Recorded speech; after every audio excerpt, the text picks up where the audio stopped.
हमीरपुर शहर के साथ लगते डुग्गा में निजी अस्पताल की कथित लापरवाही के कारण रेखा कुमारी पत्नी नरेश कुमार गांव व डाकघर बारी मंदिर तहसील टौन देवी की मौत की जांच हमीरपुर पुलिस तथा सीएमओ हमीरपुर करेंगे। मंगलवार को ग्रामीण तथा परिजनों ने हमीरपुर मुख्यालय पहुंचकर उपायुक्त हमीरपुर देवश्वेता वनिक को सारे मामले से अवगत करवाया और निजी अस्पताल प्रबंधक के खिलाफ निष्पक्ष जाँच की मांग की है।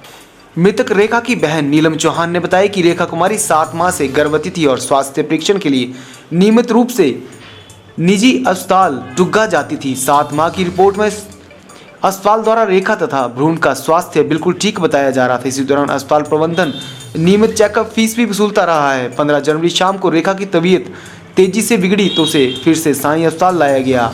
इमरजेंसी में ना तो स्ट्रेचर मिला और ना ही डॉक्टर का इलाज मिला। रेखा को गोद में उठाकर अस्पताल की दूसरी मंजिल तक पहुंचाया गया।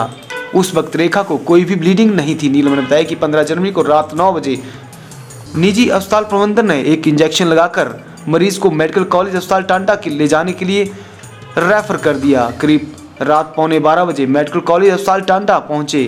करीब 1 घंटे के टेस्ट के बाद बताया गया कि 8 माह का भ्रूण पेट में ही मर चुका था और अब रेखा की जान को भी खतरा है। रात करीब 2:30 बजे टांडा मेडिकल कॉलेज में रेखा ने भी दम तोड़ दिया।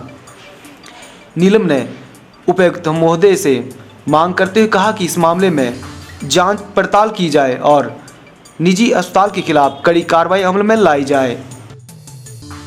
मैं नीलम चौहान, मेरी रियल सिस्टर रेखा का देहांत हो गया है और ये साईं हॉस्पिटल के बारे में मैं कंप्लेंट के लिए यहाँ खड़ी हूँ आज। और उनकी लापरवाही की वजह से मेरी बहन चली गई है। उसके पेट में 7 महीने का बच्चा था। 7 महीने से वो साईं हॉस्पिटल से जांच करवा रही थी और वो वहाँ पर गायनेकोलॉजिस्ट से ट्रीटमेंट चल रहा था। सब नॉर्मल था एज़ पर रिपोर्ट्स। 15 तारीख को सुबह इन्होंने एक एग्ज़ाम हमें एंजियोग्राफी करने को बोला था, पहले 14 तारीख के आसपास। हम 15 की सुबह एंजियोग्राफी करने गए एज़ पर ताहिर डॉक्टर, जो कि साईं हॉस्पिटल के डॉक्टर है। और वहाँ पर हमने रिपोर्ट लेके उन्हीं को कंसल्ट किया। ताहिर डॉक्टर ने हमें कुछ मेडिसिन लिख के दी और कहा कि जो हालत है वो ठीक है, आप ये मेडिसिन लीजिए, सॉल्ट कम कीजिए खाने में थोड़ा सा, और जब डिलीवरी हो चाहे आप कहीं से भी करवाएं, आप ये जस्ट रिकमेंड कीजिएगा कि जो ये रिपोर्ट आई है लिटल थोड़ी सी कंसर्न है कि 30% हर्ट फॉर्म कर रहा है, जो कि 55 होना चाहिए। पर मैं आपको दवाई दे रहा हूँ, 1 वीक दवाई खाइए। उन्होंने कोई भी ऐसी मेडिकल इमरजेंसी का हमें इन्फॉर्म नहीं किया कि हम इनको आगे कहीं और ले जा सके या किसी और हॉस्पिटल्स में रिकमेंड करने को बोला। उन्होंने कहा कि आप हफ्ता भर दवाई खाइए और उसके बाद आप हमें फिर से दिखाइए। उन्होंने बोला अपने एक बार आप ये जो मेडिसिन मैं लिख रहा हूँ आप अपने गायनेकोलॉजिस्ट से एक बार दिखा दीजिए। तो हमने वहीं पर जो ट्रीटमेंट चल रहा था उसके गायनेकोलॉजिस्ट को दिखाया। उन्होंने कहा इट्स नॉर्मल, ठीक है, आप ले सकते हो मेडिसिन। इसमें बीपी की भी थी और उनके को एक ऐसी मेडिसिन थे जिससे यूरिन बार बार पास होगा, और एक विटामिन B1 की भी दवाई थी। उसके बाद हम आ गए वहाँ से। शाम के वक्त 4-5 बजे के बाद मेरी सिस्टर की तबीयत ख़राब होने लग गई। 8 बजे के आसपास मतलब उसका सांस लेने में प्रॉब्लम होने लगा। उसको पेट में कोई दर्द नहीं था, कोई भी ऐसा इशू नहीं था कि बच्चे के रिगार्डिंग कुछ भी था, क्योंकि नॉर्मल रिपोर्ट थी। हम 8, साढ़े 8 के आसपास हम उसको लेके भागे, क्योंकि जब हमें लगा सिचुएशन ज़्यादा क्रिटिकल हो रही है, हम उसको साईं हॉस्पिटल लेके भागे। मैंने रास्ते से इमरजेंसी कॉल साईं हॉस्पिटल में कॉल किया कि हम एक इमरजेंसी में आ रहे हैं, आपसे मेरी सिस्टर का ट्रीटमेंट चल रहा है, प्लीज़ आप रेडी रहिए स्ट्रेचर के साथ। उन्होंने कहा ठीक है मैम, आप आ जाइए। हम पहुँचे इमरजेंसी में, वहाँ नीचे कोई नहीं था, डोर क्लोज था, हम इधर उधर भाग रहे थे, कोई स्ट्रेचर नहीं था। उसके बाद मेरी बहन वहाँ पर अपना कॉन्शियसनेस खो रही थी। उसको उठा के हम गोदी में 2nd फ्लोर हम खुद गए हैं। कोई वार्ड बॉय, कोई नर्स नीचे नहीं था। वहाँ रिसेप्शन में एक नर्स खड़ी थी।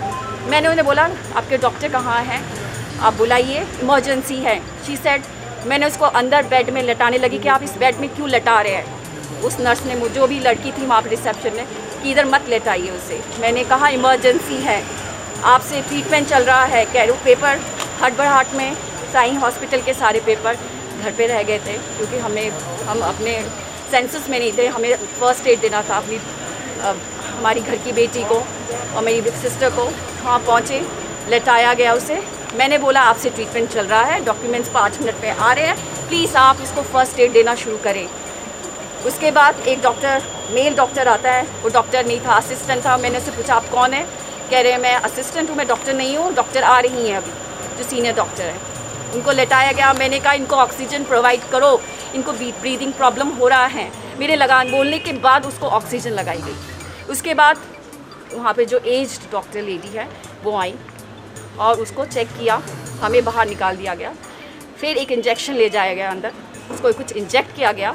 उसके बाद क्योंकि जब हम घर से निकले शी वॉज नॉर्मल, कोई ब्लीडिंग नहीं था उसको।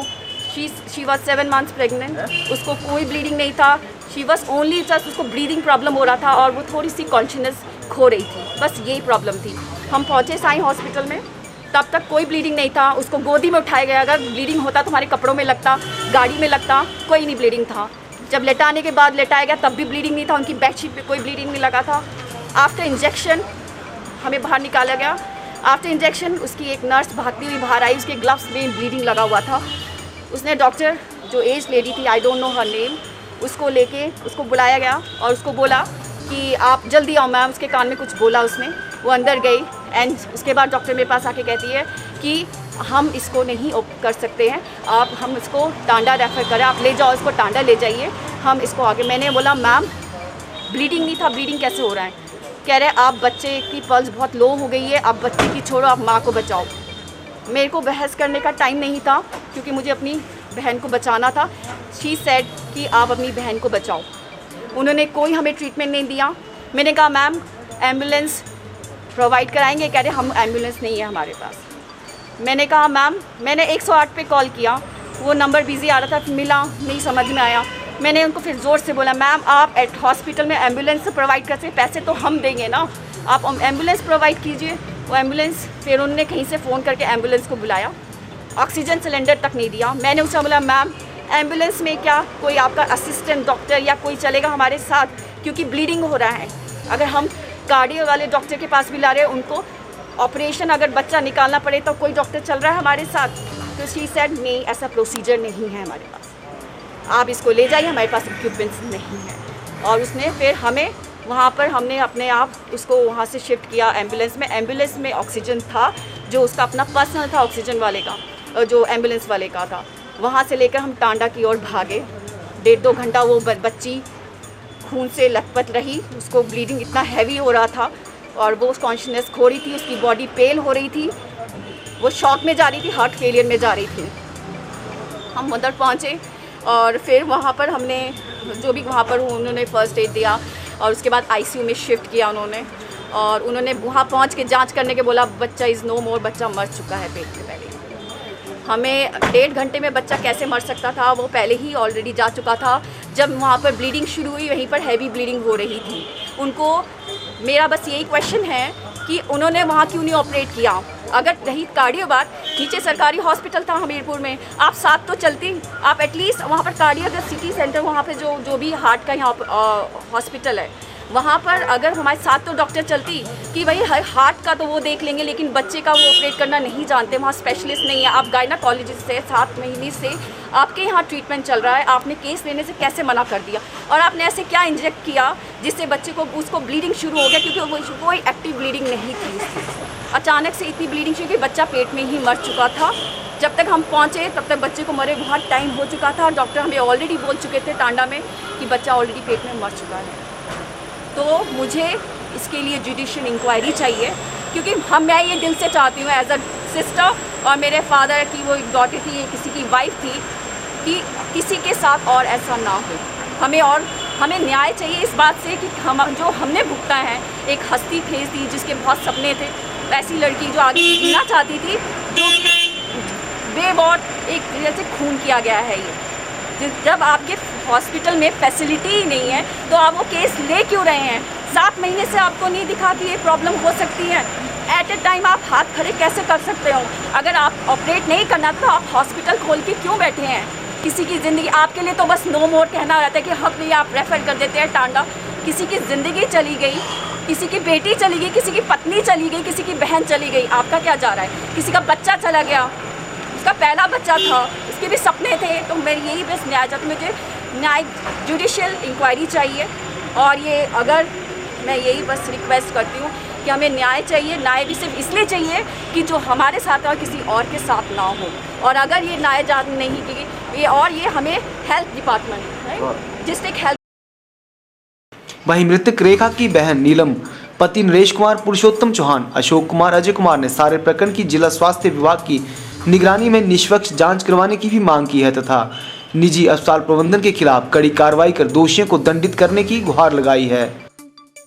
अजय कुमार, मेरे और मेरे परिवार के लिए बहुत ही दुख घटना है, घटी है ये 16 तारीख को। और मैं जुडिशियल इंक्वायरी की डिमांड करता हूँ थ्रू मेडिकल हेल्थ डिपार्टमेंट के थ्रू, कि ताकि हमें न्याय मिल सके, भविष्य में किसी और के साथ ये घटना ना घट सके।